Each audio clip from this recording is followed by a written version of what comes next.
السلام علیکم سامعین، پروگرام ہم نوجوان میں آج ہمارا سلسلہ ہے جواں ہمت۔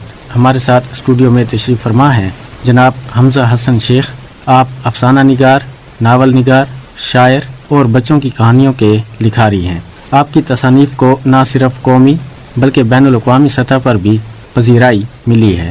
اس وقت آپ اپنے ادبی سفر کے ساتھ ساتھ ادب اور فلم پروڈکشن میں پی ایچ ڈی کر رہے ہیں۔ آئیے ان سے بات کرتے ہیں۔ حمزہ حسن صاحب، سب سے پہلے تو آپ اپنے تعلیمی سفر کے حوالے سے ہمارے سامعین کو بتائیے گا کہ آپ نے اپنی ابتدائی تعلیم کہاں سے حاصل کی اور جو پی ایچ ڈی تک کا آپ کا سفر ہے یہ کیسے مکمل ہوا، ذرا اس حوالے سے ہمیں بتائیے گا۔ جی، جو ابتدائی تعلیم ہے وہ تو یعنی جس طرح ہمارا سسٹم ہے کہ مینس کہ ہمارا تو خیر آپ کہہ سکتے ہیں کہ آج کل تو بہت پرائیویٹ اسکولز ہو چکے ہیں سب کچھ۔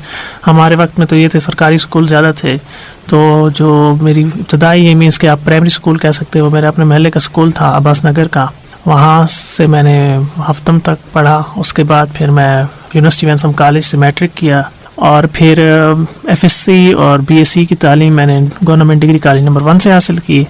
پھر میں نے ایم اے کیا، ایم اے انگریزی لسانیات اور ادب میں، جو کہ نمل یونیورسٹی اسلام آباد سے کیا، اور پھر ایم ایس سی مطالعہ پاکستان کیا اوپن یونیورسٹی سے۔ پھر اسی میں ہی ایم فل میں نے کیا انگریزی ادب اور لسانیات میں اسلامک انٹرنیشنل یونیورسٹی اسلام آباد سے، اور اب میں ملیشیا سے پی ایچ ڈی کر رہا ہوں جو کہ فلم اور ادب میں ہے، تو انشاءاللہ اس سال وہ بھی کمپلیٹ ہو جائے گی۔ اچھا سر، اپنے ادبی سفر کے حوالے سے ہمیں بتائیے گا، پہلی مرتبہ کس عمر میں آپ نے لکھنا شروع کیا اور کیا لکھا، ذرا اس حوالے سے ہمیں بتائیے گا۔ پڑھنے کا سلسلہ تو تقریباً پرائمری اسکول سے ہی شروع ہو چکا تھا۔ لکھنے کا سلسلہ جو ہے وہ میں جب کلاس 7th 8th میں تھا اس وقت میں نے لکھنا شروع کیا اور بچوں کی کہانیوں سے لکھنا شروع کیا۔ جو پہلا تھا وہ کہانی نہیں تھی بلکہ ایک مضمون تھا پاکستان کے بارے میں، تو وہ تعلیم و تربیت میں چھپا اور وہیں سے یہ سلسلہ شروع ہوا، اور پھر یہ کافی عرصہ بچوں کی کہانیوں کا سلسلہ چلتا رہا۔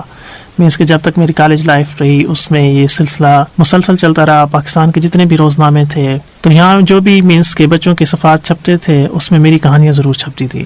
اس کے علاوہ ماہنامے تھے جس طرح تعلیم و تربیت ہے، شاہین ڈائجسٹ ہے، نونہال ہے، اس میں بھی بہت سی کہانیاں شائع ہوئیں۔ اس کے بعد میں کالج میں تھا 2nd یا 3rd ایئر میں کہ میں نے انگلش پوئٹری کی طرف رجحان ہوا اور پھر میں انگریزی میں نظمیں لکھنے لگا۔ اچھا سر، اپنی شاعری اور نثر کی جو کتابیں ہیں اس حوالے سے ہمارے سامعین کو بتائیے گا کہ اب تک کتنی کتابیں آپ لکھ چکے ہیں۔ جی، جس طرح میں نے آپ کو بتایا کہ سٹارٹ میں نے بچوں کی کہانیوں سے لیا، پھر میں انگلش پوئٹری کی طرف آیا، تو پھر یہ سلسلہ چل نکلا، اور میری جو پہلی کتاب تھی وہ 2004 میں آئی تھی انگلش پوئٹری کی، تو وہ میرا پہلا قدم تھا ادب میں۔ اب تک میری 14 کتابیں شائع ہو چکی ہیں، جس میں انگلش پوئٹری کی 3 کتب ہیں، بچوں کی کہانیوں کی 3 کتابیں ہیں، اس کے علاوہ 2 ناول ہیں، ایک انگریزی افسانوں کا مجموعہ ہے، 2 اردو افسانوں کا مجموعہ ہے، اور اس کے علاوہ تراجم کی 2-3 کتابیں ہیں۔ تو مینس کہ اس میں مختلف اصناف میں جو کام ٹوٹل ہے وہ تقریباً 14 کتابیں میری چھپ چکی ہیں، اور باقی مزید بھی کچھ پائپ لائن۔ جی سامعین، سلسلہ جواں ہمت میں آج ہمارے ساتھ اسٹوڈیو میں تشریف فرما ہے جناب حمزہ حسن شیخ۔ آپ نوجوان افسانہ نگار، نثر نگار اور انگلش کے شاعر ہیں۔ آپ اس کے ساتھ ساتھ آپ ادب اور فلم میں آپ پی ایچ ڈی بھی کر رہے ہیں۔ اس حوالے سے آج ہم ان سے بات کر رہے ہیں۔ حمزہ حسن صاحب، ہم دیکھتے ہیں کہ انگلش پوئٹری کا، انگلش شاعری کا جو رجحان ہے، خصوصاً پڑھنے کا رجحان، وہ پاکستان میں ذرا کم ہے، اور اگر لکھنے کی بات کی جائے بہت کم انگلش میں جو ہے وہ شاعری ہو رہی ہے آج کل۔ تو یہ شوق آپ کو کیسے پیدا ہوا، ذرا اس حوالے سے بھی ہمارے نوجوانوں کو بتائیے گا۔ جی، جس طرح میں نے پہلے بتایا کہ مطالعے کا شوق بچپن سے ہی تھا، تو بس وہ مختلف کتابیں پڑھ کے مینس کہ اس میں موسٹلی یہ ہوتا تھا کہ کہانیوں کی کتابیں، آکسفورڈ کی جو تھیں اس وقت کورس بکس، اس میں موسٹلی جو تھیں لٹریچر ریلیٹڈ جو بکس ہوتی تھیں یا پوئٹری ہوتی تھی، تو وہ پڑھنے کا سلسلہ جاری رہتا تھا۔ بس وہیں سے تھوڑا سا رجحان انگلش پوئٹری کی طرف ہوا، اور جہاں تک بات ہے آپ کی کہ بالکل انگلش شاعری میں رجحان بہت ہی کم ہے۔ مینس کہ جب میں نے لکھنا شروع کیا تھا اس وقت ڈیرہ اسماعیل خان میں صرف ایک ہی مثال تھی ہمارے سامنے، وہ تھے سید احمد اختر صاحب، تو انہی دنوں ان کی بھی کتاب آئی تھی، تو وہاں سے بھی کچھ نہ کچھ انسپائریشنس تھی۔ اس کے علاوہ میرا مینس کہ جو انگلش پوئٹری کے 2-3 بڑے نام ہیں، مثلا اجاز رحیم رحیم ہیں, عالمگیر ہاشمی ہیں, تو ان کے ساتھ میرا کنٹیکٹ تھا, تو وہ بھی بہت سپورٹ کرتے رہے ہیں, تو اس کی وجہ سے بھی میرا رجحان کافی ہوا انگلش پوئٹری. اور اس کے علاوہ جو مین تھا وہ انٹرنیٹ تھا, مینس کے بیرونی دنیا کے ساتھ میں کنیکٹڈ تھا انگلش پوئٹری کے حوالے سے, اس وجہ سے بھی میرا رجحان اس میں زیادہ ہوتا چلا گیا, کیونکہ مجھے اس میں رسپانس بہت زیادہ ملا. مینس کہ میری جو پہلی کتاب چھپی 2004 میں, اس وقت میں BA کا اسٹوڈنٹ تھا, لیکن اس پہ جو رسپانس آیا اس وقت فارن سے تقریباً اس پہ 20 سے 22 آرٹیکل لکھے گئے تھے. تو اس رسپانس کی وجہ سے میرا رجحان جو ہے انگریزی ادب میں زیادہ بڑھتا چلا گیا. جب میری ناول چھپا تھا تو وہ KPKA کا پہلا ناول تھا انگلش کا, اور اسی طرح شارٹ سٹوریز کی بک بھی پہلی ہی تھی. ہاں, شاعری میں پہلے بندے تھے, مثلا دودھ کمال صاحب تھے, اعجاز رحیم صاحب تھے, سید احمد اختر صاحب تھے, لیکن ناول میں اس طرح کا کوئی بندہ پہلے سامنے نہیں آیا. تو میرا جو ناول تھا سال اراؤنڈ 2010 میں پہلی دفعہ چھپا تھا, تو وہ KP سے پہلا ناول تھا انگلش کا. اچھا سر, یہ بتائیے گا کہ اب تک قومی اور بین الاقوامی سطح پر کتنے ایوارڈز ہیں جو آپ کو نثر اور پوئٹری میں مل چکے ہیں, ذرا اس والے سے ہمیں بتائیے گا. جی, پہلا ایوارڈ تو وہی جو میں نے آپ کو بتایا کہ میں بچوں کے لیے کہانیاں لکھتا تھا, تو پہلا قومی ایوارڈ جو ہے وہ مجھے نیشنل بک فاؤنڈیشن نے دیا تھا. میری بچوں کی کتاب تھی مٹی کی خوشبو, اس پہ, تو وہ میرا پہلا ایوارڈ تھا اور قومی ایوارڈ تھا. اس کے بعد مجھے 5 انٹرنیشنل ایوارڈز ملے ہیں, جو کہ کچھ شاعری پہ ہیں اور کچھ نثر پہ ہیں. تو البانیہ سے مجھے ملا تھا ایوارڈ, وہ میری شارٹ سٹوری تھی لیم لائف, تو اس پہ نثر میں مجھے وہ پہلے نمبر پہ آئی تھی تھرو آؤٹ دا ورلڈ, تو اس پہ مجھے ایک ایوارڈ ملا. اس کے علاوہ مجھے قازقستان سے 2 دفعہ نثر میں ہی ایوارڈ ملا ہے میری شارٹ سٹوریز پہ. اس کے علاوہ ایک لیبنن سے اور ایک سی شیل سے, ان دو ممالک سے مجھے شاعری کے 2 ایوارڈ ملے. تو اب تک مجموعی طور پر میرے پاس 5 انٹرنیشنل ایوارڈ اور 1 قومی ایوارڈ ہے. تو مینس کہ یہ مختلف اصناف میں مجھے دیے گئے ہیں.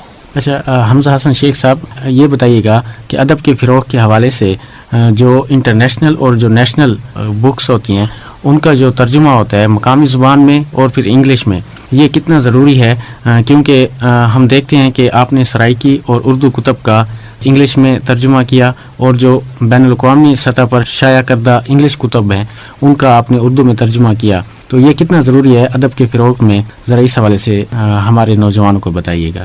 جی بالکل, مینس کہ میری تراجم کی اب تک 2 کتب آ چکی ہیں. ایک پہلی ہے اسپلیشز آف مون لائٹ, اس میں مرتب پریتم کی پنجابی کی 50 نظموں کو انگریزی میں نے ٹرانسلیٹ کیا ہے. اور دوسری کتاب جو ہے وہ کامل داؤد کا ناول ہے دی میسیوس انویسٹیگیشن, تو وہ جو ہے موسیٰ کا مقدمہ کے نام سے شائع ہوا ہے. اوریجنلی تو وہ فرینچ ناول ہے, لیکن میں نے اس کو انگریزی سے اردو میں کیا ہے. اب جہاں تک مقامی تراجم کی بات ہے, تو مقامی تراجم میں یہ ہے کہ موسٹلی ہم جو تراجم کرتے ہیں وہ سرائیکی سے اردو کرتے ہیں یا سرائیکی سے انگلش کرتے ہیں. جہاں تک اردو کی بات ہے تو اس میں خود بھی ایک ٹرانسلیشنز کرتا ہوں اور موسٹلی نثر کی کرتا ہوں. اس کے علاوہ شاعری کے بھی کچھ تراجم ہوتے رہتے ہیں, جن میں طاہر شیرازی صاحب بھی کرتے ہیں, خورشید ربانی صاحب ہیں, اس طرح کے اور بھی کچھ نام ہیں جو سرائیکی شاعری کو اردو میں ڈھالتے ہیں. میں موسٹلی نثر کا کام, اور پھر میرا یہ ہے کہ میں موسٹلی جو ہے سرائیکی سے انگلش میں ٹرانسلیٹ کرتا ہوں. تو وہاں پہ پاکستان اکیڈمی آف لیٹرز کا ایک شمارہ نکلتا ہے پاکستانی لٹریچر, اس میں جو سرائیکی کا پورشن ہے اس میں میری چیزیں چھپتی رہتی ہیں, اور میں حتی الامکان کوشش ہوتی ہے کہ جو سرائیکی کے شاعر اور ادیب ہیں ان کی تخلیقات کا انگریزی میں ترجمہ کیا جا سکے, تاکہ وہ بیرونی ممالک کے لوگ بھی اس سے روشناس ہو سکیں. اچھا سر, چونکہ آپ ادب اور فلم میں آپ ملیشیا سے PhD کر رہے ہیں, تو آپ کیا سمجھتے ہیں کہ یہ جو شعبہ ہے ادب کا جس میں فلم پروڈکشن ہے, تو یہ کتنا ضروری ہے آج کے نوجوانوں کے لیے, تاکہ وہ اس شعبہ میں اعلیٰ تعلیم حاصل کر کے ڈرامہ اور فلم پروڈکشن میں نہ صرف پاکستان کا نام روشن کر سکیں, بلکہ جو ہمارے پاکستان کی ثقافت ہے اس کو بھی اجاگر کرنے میں وہ مددگار ثابت ہوں.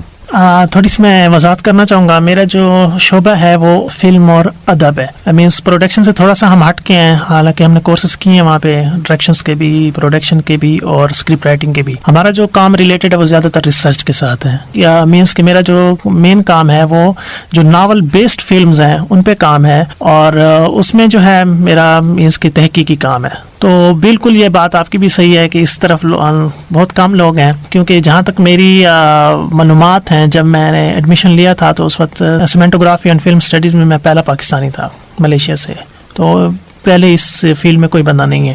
تو اس میں یہ ہے کہ نوجوانوں کو آگے آنا چاہیے بالکل، کیونکہ یہ ایسا شعبہ ہے جو بالکل ہم نے کبھی اس پہ توجہ ہی نہیں دی. ٹھیک ہے، ہمارے ہاں فلم جو ہے صرف انٹرٹینمنٹ سمجھی جاتی ہے، حالانکہ فلم سے آپ بہت کچھ سیکھتے ہیں. فلم میں آرٹ بھی ہے، فلم میں ڈرامہ بھی ہے، فلم میں کہانی بھی ہے، فلم میں تاریخ بھی ہے، اور فلم میں زندگی بھی ہے.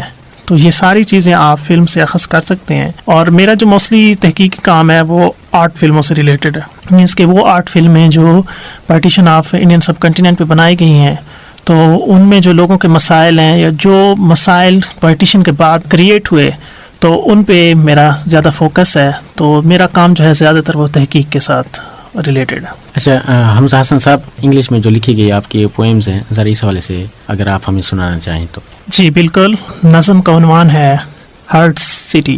ان temple of my heart city someone rings the bell, kindles a lamp, and gradually disappears down in back steps. Only remains behind the flashes of an alien figure. The chimes go on ringing. The lamp burns all night long, blazing with someone's memories. بہت ہی خوبصورت نظم آپ ہمیں سنا رہے تھے حمزہ حسن شیخ صاحب. اچھا سر، آخر میں نوجوانوں کو آپ کیا پیغام دینا چاہیں گے جو اس وقت آپ کو سن رہے ہیں؟ نوجوانوں سے یہی پیغام دینا چاہوں گا کہ مینس کہ لائف میں جو بھی ان کے گولز ہیں، تو ایک دفعہ اپنی زندگی کا ایک گول سیٹ کریں اور اس پہ کار بند رہیں، اور مینس کہ اس کو حاصل کرنے کے لیے جتنی محنت کرنی پڑے، تو جب تک وہ محنت نہیں کریں گے تو ان کے وہ خواب، وہ خواہشیں، وہ گول کبھی پورے نہیں ہوں گے. تو مینس کہ محنت میں ہی آپ کی کامیابی کی کنجی ہے. تو میرا یہی پیغام ہے کہ محنت جاری رکھیں. جی سامعین، آج کے پروگرام ہم نوجوان میں سلسلہ جمع ہمت میں آج ہمارے ساتھ اسٹوڈیو میں تشریف فرما تھے حمزہ حسن شیخ صاحب، جو کہ نوجوان افسانہ نگار، نثر نگار اور انگلش کے شاعر ہیں، اور بچوں کی جو کہانیاں ہیں وہ بھی آپ لکھتے رہتے ہیں. نیشنل اور انٹرنیشنل سطح پر جو مختلف فورمز ہیں اس پر آپ ایوارڈز حاصل کر چکے ہیں اور پاکستان کی نمائندگی بھی کر چکے ہیں. حمزہ حسن شیخ صاحب، میں آپ کا شکر گزار ہوں کہ آپ نے اپنے قیمتی وقت ریڈیو پاکستان ڈیرہ اسماعیل خان کو دیا اور آج کے ہمارے پروگرام ہم نوجوان میں تشریف لے آئے. جی سر، آپ کا بہت بہت شکریہ کہ آپ نے مجھے یہاں آنے کا موقع دیا، اور ریڈیو پاکستان کا بہت بہت شکریہ کہ انہوں نے ہمیں وقت دیا تاکہ ہم اپنا پیغام لوگوں تک پہنچا سکیں. بہت بہت شکریہ. تھینک یو سو مچ. جی سامعین، اسی کے ساتھ ہی اپنے میزبان اسد مختار کو آج کے سلسلہ سے اجازت دیجیے. اللہ حافظ.